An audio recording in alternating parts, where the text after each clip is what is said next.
What's up everyone, welcome back to our channel again. In today's quick video you are going to see how to change name on Instagram. So to do that, head over to your Instagram application,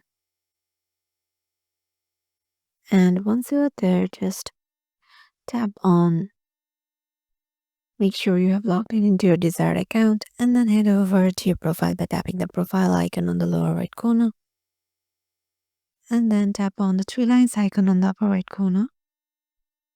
Here go to account center, go to your profile, tap on the profile, and here tap on the name.